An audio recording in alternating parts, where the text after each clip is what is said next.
Ready na ba ang mga aesthetic this 2025?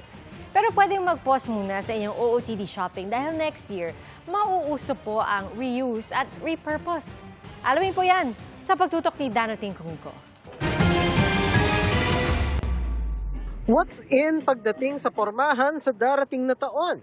Expensive fashion is out, swak sa budget is in, ayon sa fashion stylist na si G. Hokson. Dahil ang big thing sa susunod na taon, ang imahinasyon mo.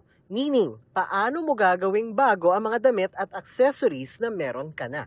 Our generation right now craves identity. The best way to be fashionable is to reuse and repurpose. Start going to the thrift kasi bumabalik ulit yung trend na pleats, brooches. Malaki raw ang emphasis next year sa functionality at individuality. Ibig sabihin, fashion pa rin pero kailangan pwedeng pang backride sa motor ang fit. The general mood for all designers are the unconventional cuts. They crop it or they make it sleeveless pero button down pa din. Yung very unusual to the eye but still wearable to your everyday living.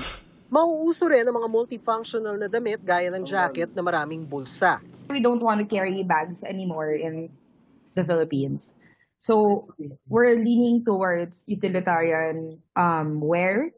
So jackets with 4 pockets. The jacket has 3 pockets. It's a blazer denim jacket actually. Pati na rin mga jacket na ginamitan ng iba't ibang uri ng tela.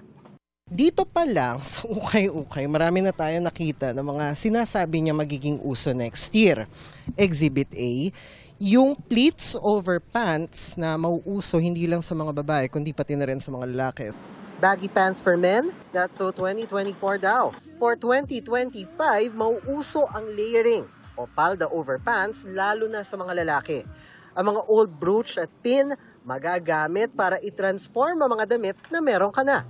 We get to reuse yung mga gamit na nakikita natin sa closet ng grandparents. It's nice kasi it also saves the environment. Yung mga damit po kasi ng mga lolo't lola natin, more on maluluwag po yung damit nila. So, sa generation po ngayon, mas okay kung if-fit siya.